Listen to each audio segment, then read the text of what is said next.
Georg Wilhelm Friedrich Hegel nació en Stuttgart en 1770. Concibió el último gran sistema del pensamiento occidental. En ese sistema pretendió comprender y explicar nada menos que todo lo pensado.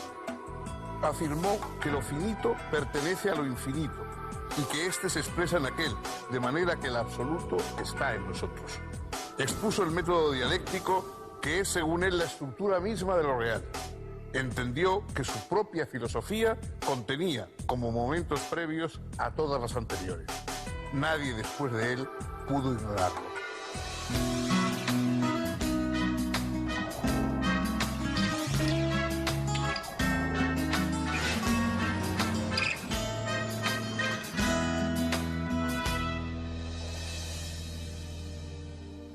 ¿Qué tal, amigas, amigos? Bienvenidos. Vamos a iniciar otra etapa de nuestra excursión a través de la historia de la filosofía.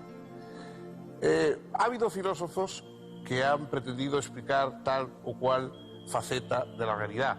Algunos se han especializado, todos sabemos que a partir de la gran filosofía griega empiezan a desgajarse del tronco filosófico ciencias determinadas, física, psicología, etcétera, que se convierten en materias de estudio aparte, y los filósofos entonces pues van, algunos de ellos especializándose, otros reduciéndose a un enfoque determinado, pero sin embargo no deja de haber siempre un espíritu de absoluto, de sistema en la filosofía. Es decir, el verdadero sueño es poder explicarlo más o menos todo. A nosotros nos llegan permanentemente conocimientos fragmentarios. Nos lo da la química, la física, la sociología. Todo eso, ¿cómo puede organizarse? ¿Cómo puede instrumentalizarse dentro de una gran armazón? Que sería el sistema, con mayúscula, el gran sistema filosófico en el que tendría lugar todo lo que sabemos sobre el mundo. Este fue el propósito de Jorge Guillermo Federico Hegel, el gran filósofo del idealismo alemán. Hegel es el último esfuerzo, la gran síntesis de realizar un sistema filosófico omnicomprensible.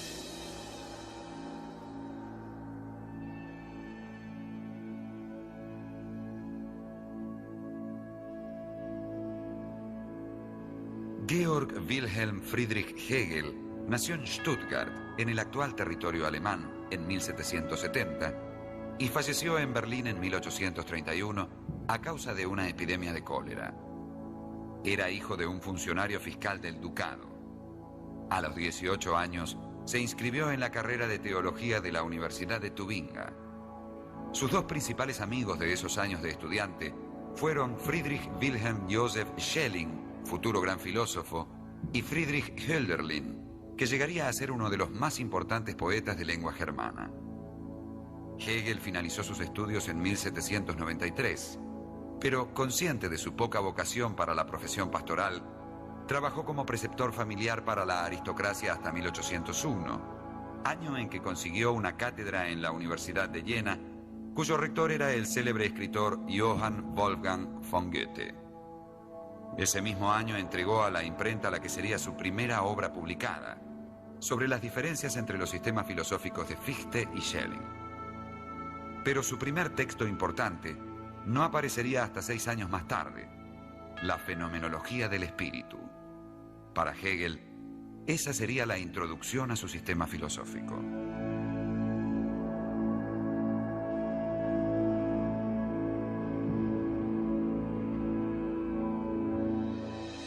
El ideal del sistema es poder albergar dentro de una gran armazón teórica, dentro de una gran armazón mental, todo lo que los hombres saben, todo lo que los hombres han sabido, la evolución del conocimiento a través de los tiempos y todo lo que los hombres pueden esperar llegar a conocer de un modo completo y determinado.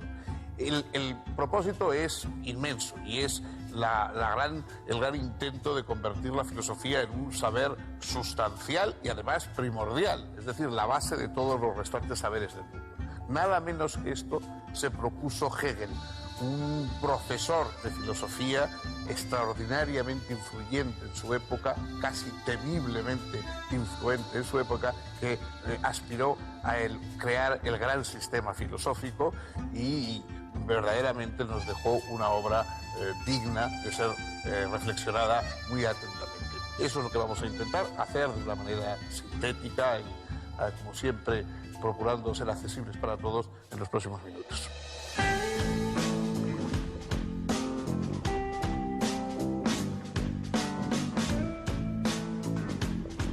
La fenomenología del espíritu dibuja las figuras de la conciencia, desde la mera conciencia sensible, pasando por la autoconciencia, hasta llegar al saber absoluto, o sea, a la conciencia de que en el propio pensamiento el absoluto se piensa a sí mismo. Somos la instancia del universo donde éste se hace autoconsciente. Por eso, en la introducción a la fenomenología, Hegel señala que el absoluto está en nosotros y que el conocimiento es el rayo del absoluto que nos toca. Además, en el prefacio de esa obra advierte que la filosofía toma como punto de partida la convicción profundamente racional de que lo verdadero es el todo. Un todo que se manifiesta en cada uno de sus momentos y particularmente en la articulación de todos ellos como sistema. Como consecuencia de la ocupación napoleónica, la Universidad de Jena cerró sus puertas. La situación económica de Hegel se hizo casi insostenible. Llegó a solicitar empleo como cuidador de jardines y parques públicos, pero sin éxito. Con el apoyo de algunos amigos, editó un pequeño periódico en Bamberg, hasta que en 1808 fue nombrado rector del Colegio de Nuremberg, cargo que ocupó durante 8 años. La fenomenología del espíritu pronto comenzó a reeditarse y traducirse, dándole renombre aunque no fortuna, pues Hegel donó todas las sumas percibidas por derechos de autor a la madre de su hijo natural, Ludwig, que había nacido en 1807. En 1810, Hegel conoció a Marie-Helene Susanna von Tucher, de 21 años, hija de un senador y burgomaestre de Nuremberg, y se enamoró apasionadamente de ella. Al poco tiempo contrajeron matrimonio. El casamiento se celebró en 1811, con la aprobación del padre de la joven. La pareja, que pronto tendría 2 hijos, sería desde entonces un ejemplo de armonía, amor y cuidado mutuo. El temperamento abierto y generoso de Marie permitió que el hijo natural de Hegel viviera con ellos. En ese tiempo, Hegel escribió también una de sus principales obras, La ciencia de la lógica. Precisamente, la ciencia de la lógica comienza donde termina la fenomenología del espíritu y constituye propiamente la primera parte del sistema hegeliano y una de las pocas que desarrolló en detalle. Las ideas que están a la base de este libro son principalmente 2. En primer lugar, lo infinito no se opone a lo finito como si fueran cosas distintas. Si así fuera, lo infinito tendría a lo finito como límite y entonces no sería infinito. Más bien hay que decir que lo finito pertenece a lo infinito y que éste se expresa en aquel. Este planteo había sido ya expresado por otro filósofo, Baruch Spinoza. Pero Spinoza había pensado al absoluto como sustancia, esto es, como un cierto algo, mientras que para Hegel, el absoluto debe ser pensado a la vez siempre como sujeto, pero no separado de los múltiples sujetos finitos. No se trata de que nosotros pensemos el absoluto como un objeto cognoscible entre otros, captable por nuestro entendimiento, sino que, más bien, el absoluto se piensa a sí mismo en nuestro pensar. Hegel señala, por eso, el absoluto está en nosotros.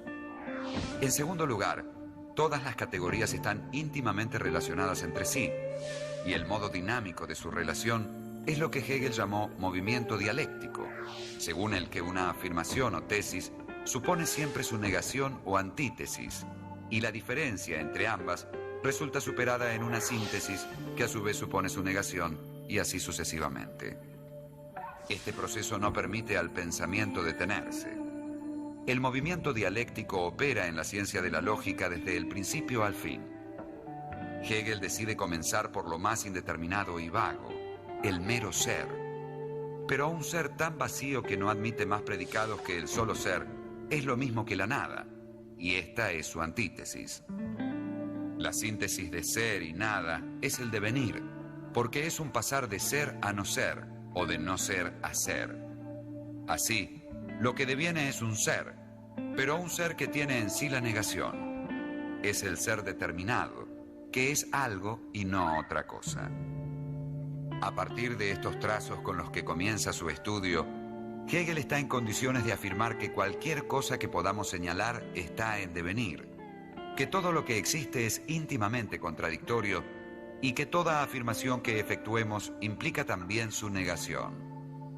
Dicho de otro modo, si Dios es la representación imaginativa del absoluto, entonces Dios no es, para Hegel, la suma de las perfecciones, sino la síntesis de las contradicciones. Más radicalmente, Dios es puro devenir. También podríamos decir, Dios deviene en nosotros y nosotros en Él. Lo absoluto es el proceso infinito de su autodeterminación y de su autoconciencia. Dios deviene quiere decir, Dios se está haciendo. Lo verdadero es el proceso mismo, considerado en su totalidad infinita y en cada uno de sus momentos.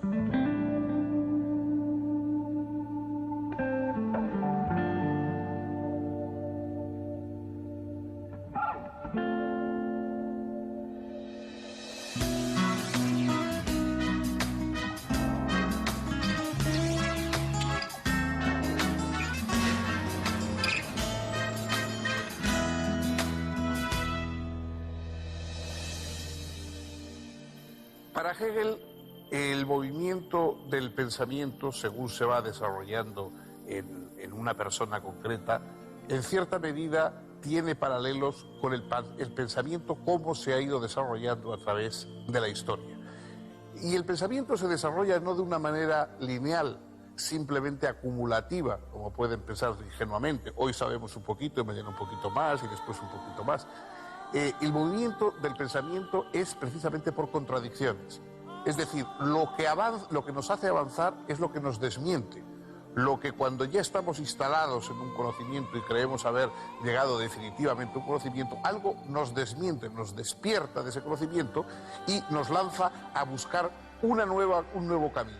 No quiere decir que de los dos primeros pasos, el que afirma una cosa y el que la desmiente, tengan que ser necesariamente uno falso y otro verdadero. Pueden ser ambos verdaderos dentro de un camino hecho de contradicciones y de oposiciones. Al comienzo de una de las obras más célebres, la Fenomenología del Espíritu, Hegel realiza el comienzo de ese experimento. Dice, pensemos que está usted tranquilamente en su habitación, en su cuarto, y imagina una cosa que sea verdadera sin lugar a dudas. Por ejemplo, ahora es de día. Y entonces, dice Hegel con cierta ironía, usted lo escribe en un papel porque nada pierde una verdad con ser escrita. Ahora es de día. Deje pasar 7, 8 horas. Esa verdad irrefutable se ha convertido en falsa. Y no quiere decir que entonces no fuera verdad y que luego la noche la haga falsa, sino que de alguna forma la realidad es cambiante, está hecha de oposiciones. Más allá de la hora del día y de la hora de la noche está la unidad de la jornada que une las dos. Y más allá de los movimientos históricos que parece que se desmienten unos a otros, está ese camino hecho de afirmaciones, negaciones y búsqueda de una síntesis superadora de lo afirmado y de lo negado. A ese movimiento es a lo que Hegel va a llamar dialéctica. En vez de avanzar de una manera lineal, la dialéctica avanza por unas contraposiciones, por ese movimiento, digamos, de lo que se enfrenta y de lo cual surge una realidad superior que a su vez vuelve a incurrir en el mismo proceso de contradicciones. Este pensamiento dialéctico, dinámico, es el centro de la forma de plantear la filosofía de Hegel.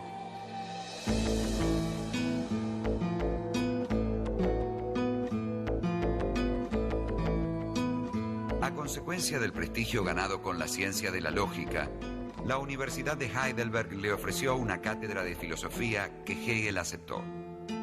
Fue precisamente en Heidelberg donde Hegel produjo un texto en el que presentó por fin la visión general de su sistema, la Enciclopedia de las Ciencias Filosóficas.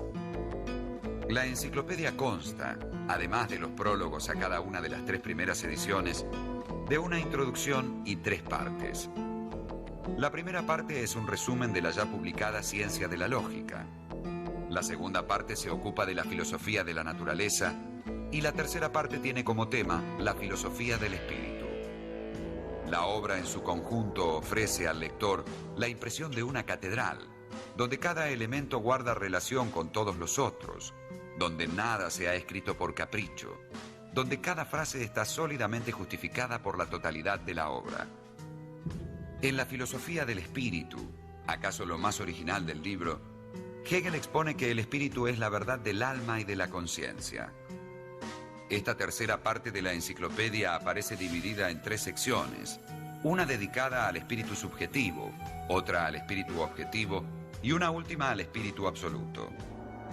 Si la naturaleza es la existencia espaciotemporal del absoluto, el espíritu es su volverse sobre sí.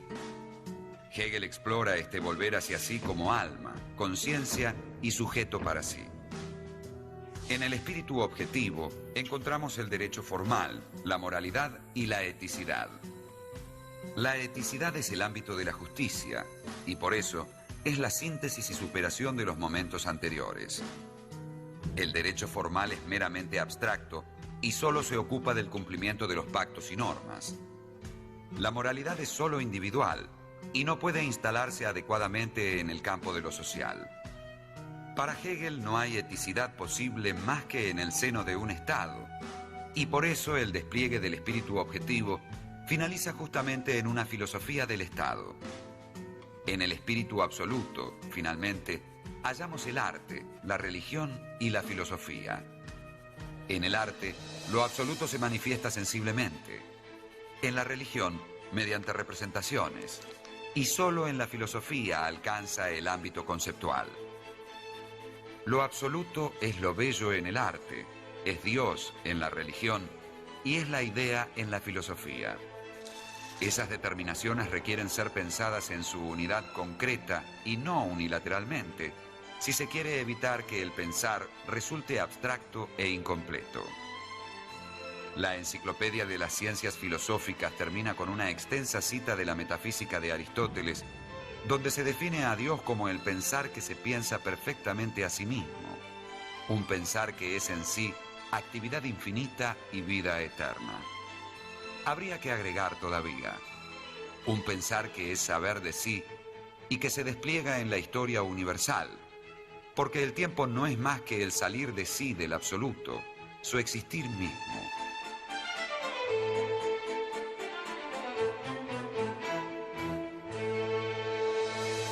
Hegel tenía una gran conciencia histórica, de la importancia de la historia. Sus planteamientos idealistas, etcétera, luego van a tener influencia en autores tan materialistas como Marx, precisamente por este lado histórico de su planteamiento. Es decir, a él la humanidad le importa en conjunto, en universal. Es todo lo contrario de esos pensadores que dan importancia al individuo.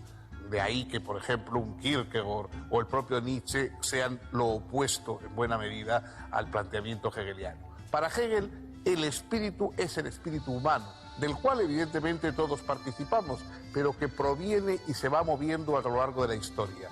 Los sujetos, digamos, del despliegue de ese espíritu a lo largo de los siglos son los pueblos, son las comunidades humanas, que cada una de ellas va aportando desde su peculiar forma de cultura y de forma de ver aportes a ese espíritu universal. Los griegos lo hicieron los germanos, lo han hecho después también, antes incluso los orientales. Es decir, cada uno de los pueblos va aportando elementos para el despliegue de ese espíritu que va ocupándolo poco a poco todo, que va descubriéndose a sí mismo. Piensen ustedes en que podría ser como un cuadro extraordinario y complejo que estuviera enrollado en un rollo y que ustedes en principio no lo vieran, empezaran a desplegarlo y fueran viendo poco a poco hasta que se despliega por completo y entonces se puede ver la magnitud del espíritu humano. Lo único que pasa es que ese poco a poco no es un rollo que se despliega así sin más, sino por esas contradicciones dialécticas que decíamos. El espíritu humano ha estado encarnado en diversos grupos. Ha estado encarnado en Grecia, ha estado encarnado en el mundo latino, en Roma. Para Hegel, en el mundo germánico, con la ley, con el Estado democrático, digamos, pero autoritario de Prusia y del mundo en que él vivía, eso había llegado a su fin. Ese Estado garantizador de libertades y de derechos, a pesar de que fuera a base de una estructura rígida y legalmente sólida, ese Estado es la más alta organización de la humanidad. Lo que el espíritu buscaba es un Estado en el cual todos los seres humanos pudieran convivir. Este fue la idea central, digamos, del pensamiento político de Hegel.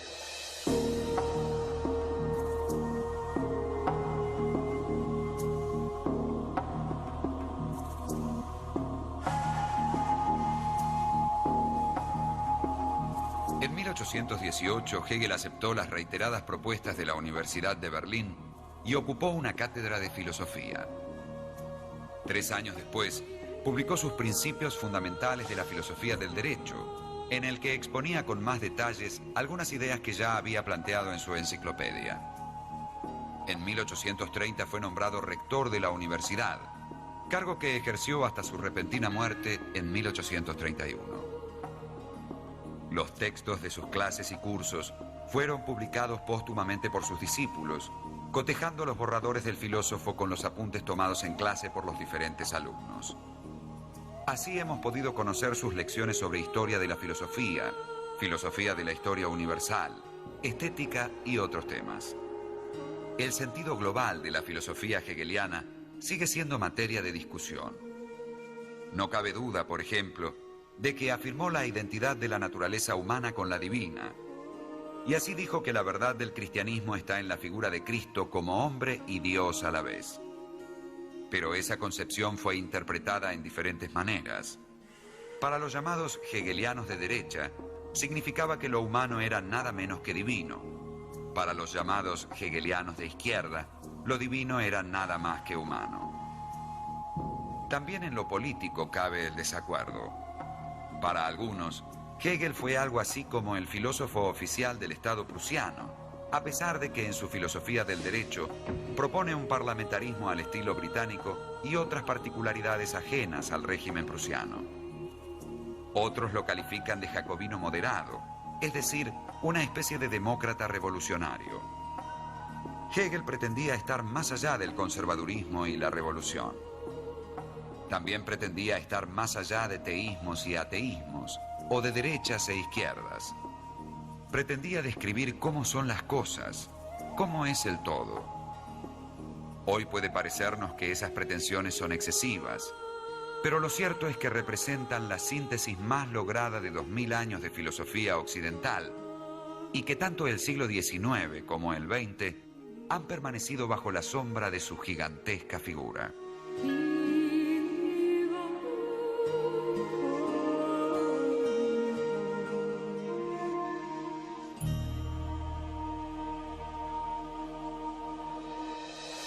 La obra de Hegel, que fue enormemente influyente, ya en su época era un pensador casi, digamos, dictatorial, porque era el gran capo de toda la filosofía alemana, y así lo detestó gente como Schopenhauer, etcétera, marginales, digamos, de la filosofía lo detestaban porque él era como el amo, el dueño, digamos, de la filosofía alemana.